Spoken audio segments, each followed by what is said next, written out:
मैं जैसे उदय प्रताप जी की चंद पंक्तियों से अपनी बात शुरू करूंगा। न मेरा है न तेरा है, ये हिंदुस्तान सबका है। नहीं समझी गई ये बात तो नुकसान सबका है। न तेरा है न मेरा है, ये हिंदुस्तान सबका है। नहीं समझी गई ये बात तो नुकसान सबका है। जो आकर मिल गई इसमें वो दिखलाई नहीं देती, जो नदियां मिल गई इसमें वो दिखलाई नहीं देती। महासागर बनाने में मगर एहसान सबका है। महासागर बनाने में मगर एहसान सबका है।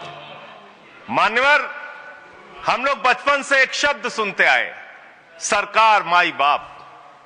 सरकार माई बाप यानी कि जो सरकार होती है वो लोगों की माई बाप होती है, मां की तरह ख्याल रखती है, पिता की तरह ख्याल रखती है। लेकिन अगर कोई सरकार अपने बच्चों को उसका गला घोटने पे उतारू हो जाए तो वो फिर सरकार निष्पक्ष सरकार नहीं है। नहीं है मान्यवर, वो सौतेली मां है, वो सौतेली मां है, उसका व्यवहार सौतेला है।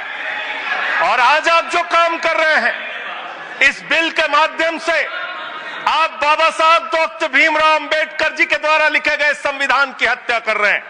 और ये बात मैं इसलिए कह रहा हूं कि बाबा साहब डॉक्टर भीमराव अंबेडकर जी ने संविधान की धारा 26 में लिखा, धार्मिक मामलों के प्रबंधन की स्वतंत्रता, धार्मिक एवं धर्मार्थ उद्देश्यों के लिए संस्थाओं की स्थापना एवं रखरखाव करना, धर्म के मामलों में अपने स्वयं के मामलों का प्रबंधन करना, चल एवं अचल संपत्ति का स्वामित्व एवं अधिग्रहण करना तथा ऐसी संपत्ति का कानून के अनुसार प्रशासन करना।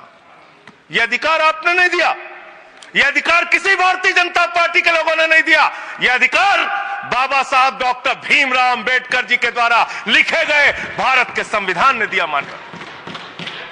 और आप उस संवैधानिक अधिकार को छीन रहे हैं एक गैर संवैधानिक बिल लाके।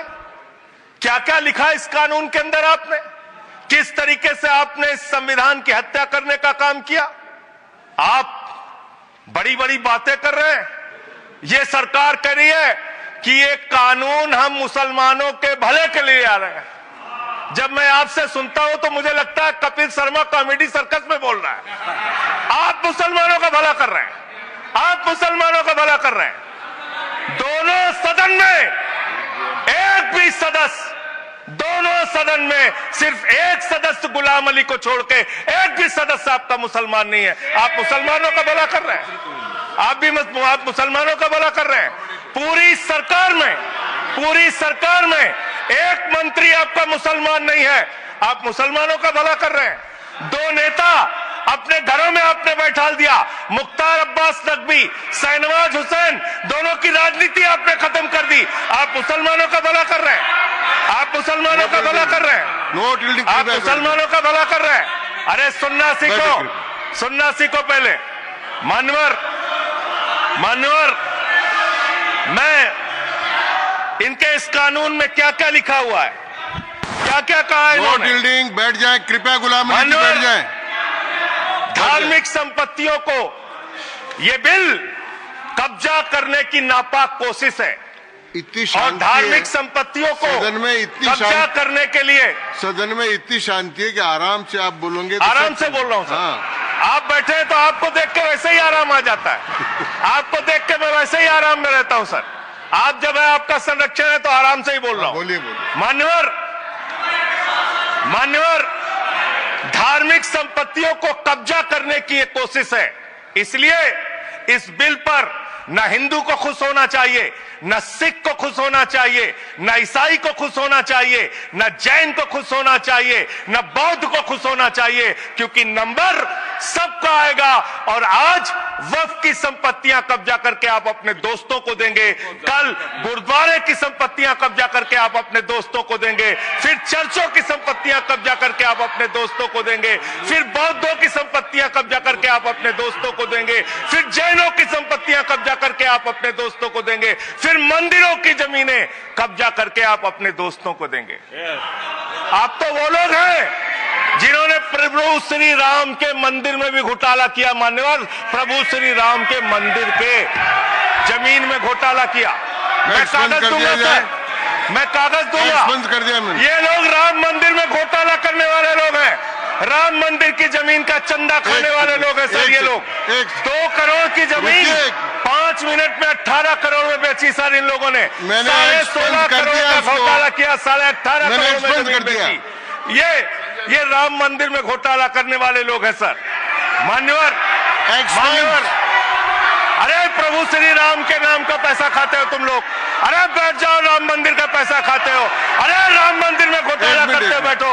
अरे राम मंदिर का चंदा खाते हो। अरे चंदा चोरो बैठो, चंदा चोरो बैठो, चंदा चोरो बैठो, बैठो चंदा चोरो, चंदा चोरो बैठ जाओ।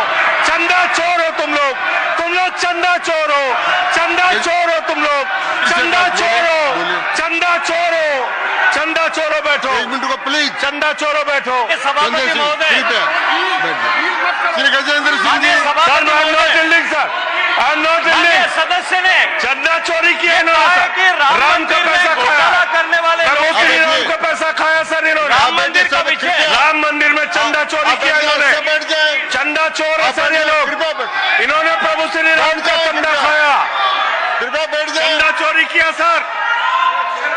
कृपया बैठ जाए। राम मंदिर के संबंध में सर राम मंदिर के संबंध में कहे गए सभी शब्दों को मैं कार्रवाई से निकाल रहा हूं, कार्रवाई से निकाल दिए। 2 करोड़ की जमीन 18.5 करोड़ में खरीदी इन लोगों ने। 2 करोड़ की जमीन अयोध्या में 18.5 करोड़ में खरीदी। मान्यवर, मेरा टाइम बचाया जाए सर। मान्यवर, टाइम पॉज कीजिए सर, टाइम पॉज कीजिए, बैठाइए इनको। Point of order, allow sir. I am not building sir. Point of order, Bhupendra Yadav please sit down.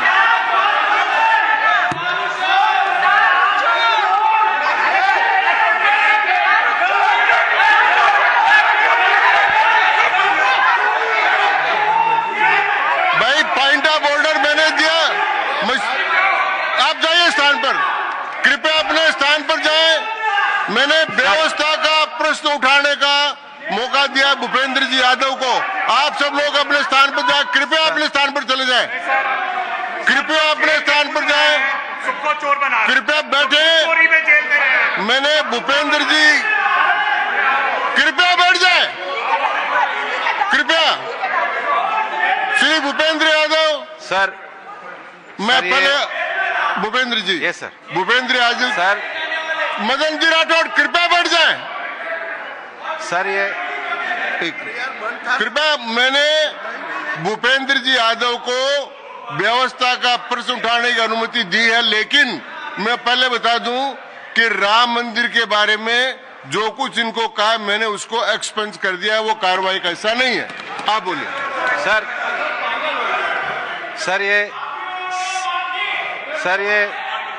Sir ये सदन का उच्च सदन है। रूल में बता देता हूं, रूल 238 और 240।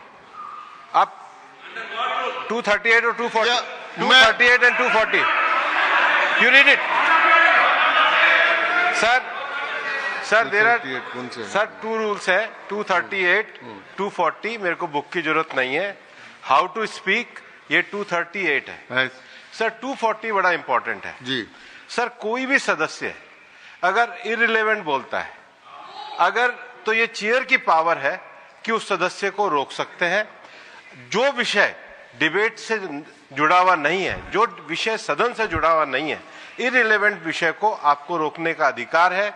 जो सदस्य संजय सिंह जी बोल रहे थे वो इररिलेवेंट है। तीसरा एक और विषय सर, 238 में बोलने के बाद जो असंसदीय शब्द है, किसी भी पार्टी के बारे में, किसी के बारे में जो असंसदीय शब्द है वो बोले गए हैं, तो उसकी भर्त्सना भी हाउस पूरी तरीके से करता है। माननीय Tiruchi Shiva, Sir, I also stand on the. Please I am allowing mister Tiruchi Shiva. I also stand on the same rule, sir. 238 and 240. You didn't quote 238. You remember 240, but 238 you are well versed, I know, but you are not quoted.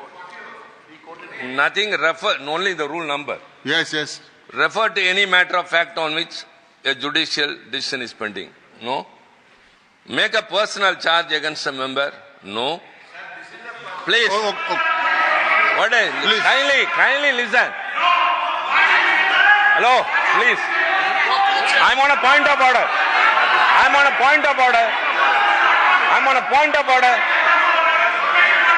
Point of order आपने allow किया है। What is that? Point of order आपने allow किया है।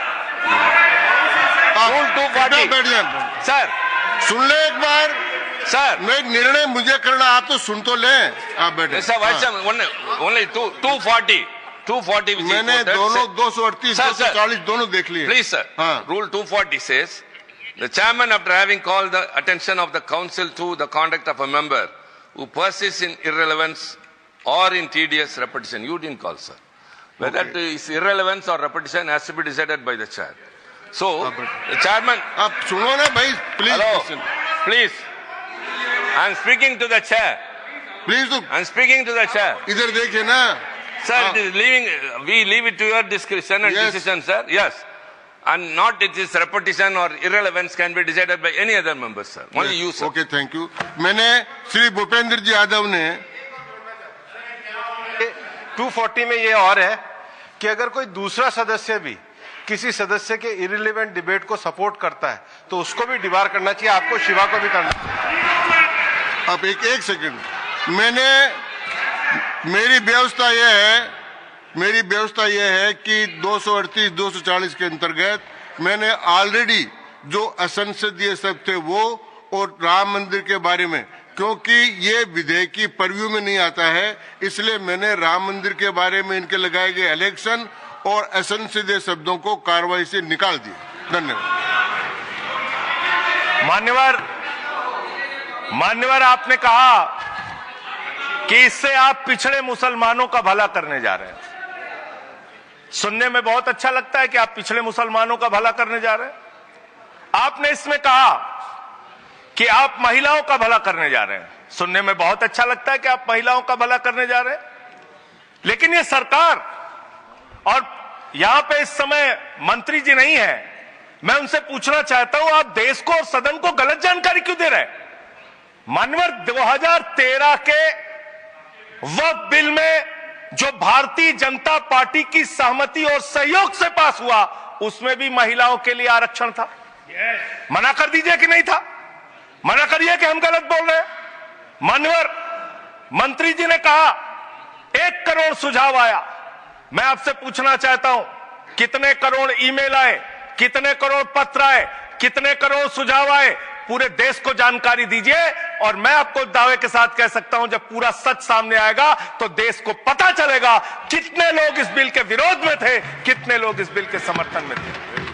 मैं JPC का सदस्य था मानवर, मैं कह रहा हूं आपसे लाइए। और आप पिछड़े मुसलमानों का भला करना चाहते हैं, मैं आपसे हाथ जोड़कर निवेदन करता हूं, विनती करता हूं, और हमारे जो मित्र उधर भी हैं, अगर आप मेरी बात से सहमत है तो समर्थन करना। समाज में छुआछूत को, बीमारी को मिटाने के लिए चलिए उठाते हैं कदम, और अगले सत्र में एक बिल लेके आइए। जितने भी हिंदुओं की कमेटियां हैं, ट्रस्ट है, बोर्ड है, उन सारे ट्रस्ट और कमेटियों में 80% आरक्षण दलित, आदिवासी और पिछड़े हिंदुओं को दीजिए। मैं समर्थन करूंगा आपका, माला पहनाऊंगा आपको। आप पिछड़ों का भला करने की बात करते हैं, आप दलितों का भला करने की बात करते हैं।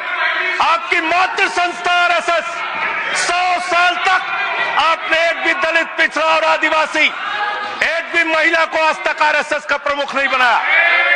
आप दलितों और पिछड़ों और आदिवासियों की आरएसएस के बारे में भला करने की बात को करते एक्सप्लेन कर हैं। दीजिए। माननीय, इस बिल में क्या लिखा है? आप जो भी बातें इस विधेयक के अलावा बोलेंगे, उन सब को मैं एक्सप्लेन सर, ये करूंगा। क्या उसमें सत्य नहीं है? क्या ये सच नहीं है? सर, मेरा टाइम रोका जाए। और सर, बिल के बारे में बात करते हैं माननीय। मंत्री जी ने कहा आज आप इस बिल को पास कर रहे हैं, आज आपका सीना चौड़ा हो रहा है, आपको लग रहा है एक धर्म के अधिकार को आप छीन रहे हैं। नहीं, कल को आप सभी धर्मों की धार्मिक संपत्तियां छीन के आप अपने दोस्तों का देने का काम करेंगे। मैं फिर इसको दोहरा रहा हूं और फिर इसको कह रहा हूं कि आप ये करेंगे, धार्मिक संपत्तियों के कब्जा करने का काम करेंगे। और किसी गलतफहमी में मत रहिए।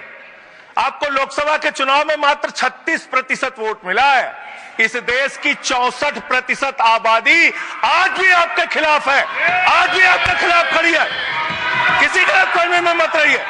बड़ी बड़ी सत्ता उखड़ गई और चली गई। मान्यवर, आपने इसमें लिखा बिल के अंदर कि वक्फ कमेटी के अंदर गैर मुसलमान इसका सदस्य बन सकता है। आप क्या गुरुद्वारा कमेटी के अंदर गैर सिख को मेंबर बना सकते हैं?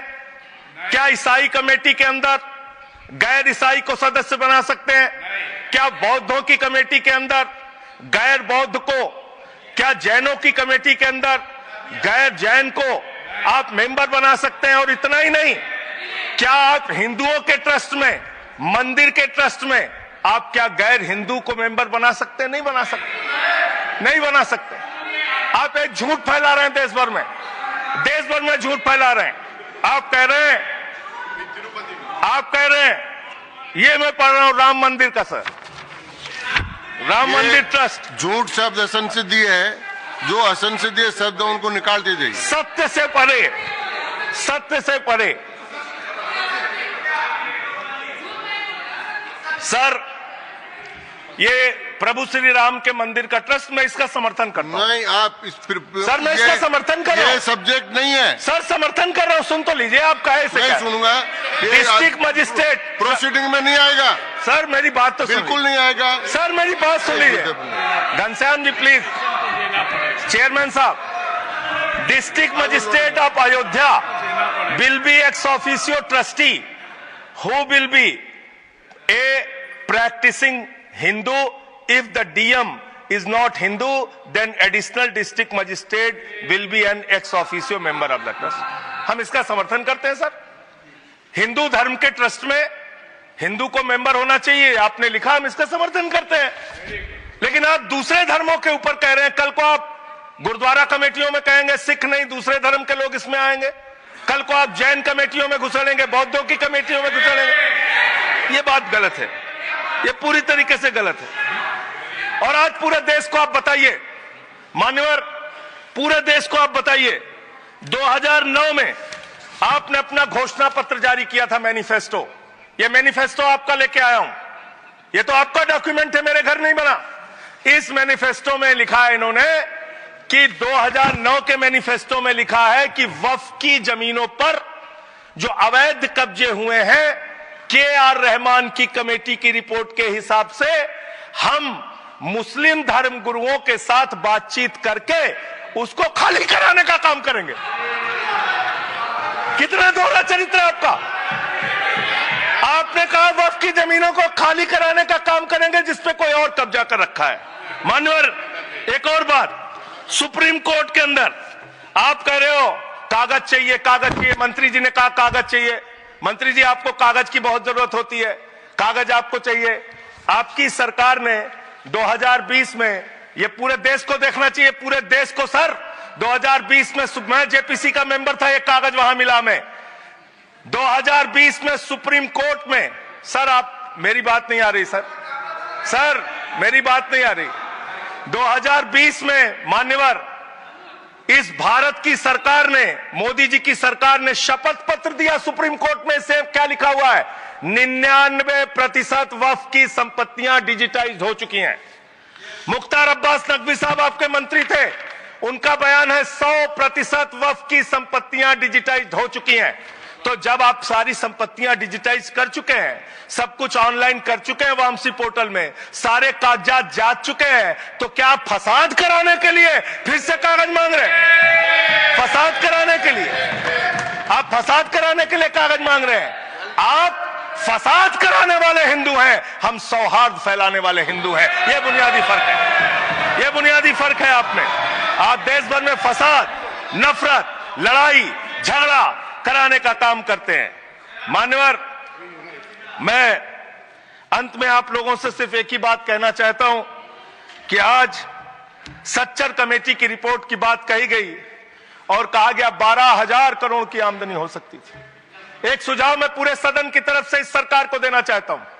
12,000 करोड़ की आमदनी की चिंता है वक्फ की, करोड़ों मुसलमानों की चिंता है आपको।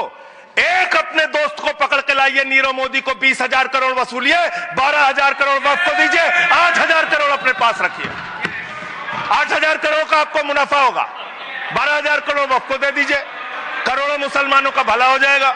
मान्यवर अंतिम बात कह के आपने कहा सच्चर कमेटी की रिपोर्ट से 12,000 करोड़ की आमदनी की बात कही गई है। अर्ध सत्य मत बोलिए, पूरा सत्य बोला कीजिए, सुविधाजनक सत्य मत बोलिए, पूरा सच बोला कीजिए। मंत्री जी, इसमें लिखा हुआ है सच्चर कमेटी की रिपोर्ट में कि भारत की सरकार ने, राज्यों की सरकार ने अलग अलग राज्यों में अलग अलग जगहों पे 365 वक्फ की संपत्तियां कब्जा कर रखी हैं। आप उसके बारे में नहीं बताते, आप अर्ध सत्य बोलते हैं। मैं तो जेपीसी का मेंबर रहा हूं, मुझे सब पता है। तो इसलिए मान्यवर, आप फैला रहे हैं झूठ, ट्रिब्यूनल के फैसले, बस खत्म सर, खत्म। असत्य, सत्य से परे मान्यवर, सत्य से परे मान्यवर। ट्रिब्यूनल के लिए आप कह रहे हैं उसको अपील नहीं की जा सकती। हाई कोर्ट का फैसला ट्रिब्यूनल के फैसले के खिलाफ आया है, सुप्रीम कोर्ट का फैसला ट्रिब्यूनल के फैसले के खिलाफ आया है। आपने कहा 5 साल का प्रैक्टिसिंग मुस्लिम होना चाहिए। कैसे प्रैक्टिसिंग मुस्लिम तय करेंगे सर? आप क्या मुसलमानों के घर में सीसीटीवी का कैमरा लगाएंगे? कौन नमाज पढ़ रहा है, कौन नमाज नहीं पढ़ रहा है, कौन मुसलमान है, कौन मुसलमान नहीं है? आपने मान्यवर ऐसे प्रावधान इसमें रखे हैं जो बड़े अजीब हैं, जो अपने आप में ये बताते हैं कि आपकी मंशा सिर्फ देश में झगड़ा कराने की है, नफरत फैलाने की है, फसाद कराने की है। आपकी मंशा कहीं भी मुसलमानों का या किसी वर्ग का भला करने की नहीं है। बस एक अंतिम बात कह के अपनी बात समाप्त करूंगा। ये काम आपने देश के अंदर बहुत अच्छा शुरू कर दिया। आप एक काम करते हैं, देखो मुसलमानों को ठीक कर रहा हूं, दूसरी तरफ महंगाई बढ़ रही है, नुकसान हिंदुओं का। 94 लाख करोड़ रुपए शेयर बाजार में डूब रहा है, नुकसान हिंदुओं का। 11 लाख बच्चे स्कूलों से बाहर निकल गए, नुकसान हिंदुओं का। तो मुसलमानों को ठीक करने के नाम पर आप नुकसान देश के करोड़ों हिंदुओं का भी कर रहे हैं। इसलिए ये सब बातें करके देश में आप नफरत फैला के ये सब झगड़े फसाद के काम मत कीजिए। और अंत में आपसे एक ही बात कहना चाहता हूं, अभी भी वो मौका है इस बिल को, जो गैर संवैधानिक है, जो बाबा साहब के संविधान के खिलाफ है, इसको वापस लीजिए। धन्यवाद।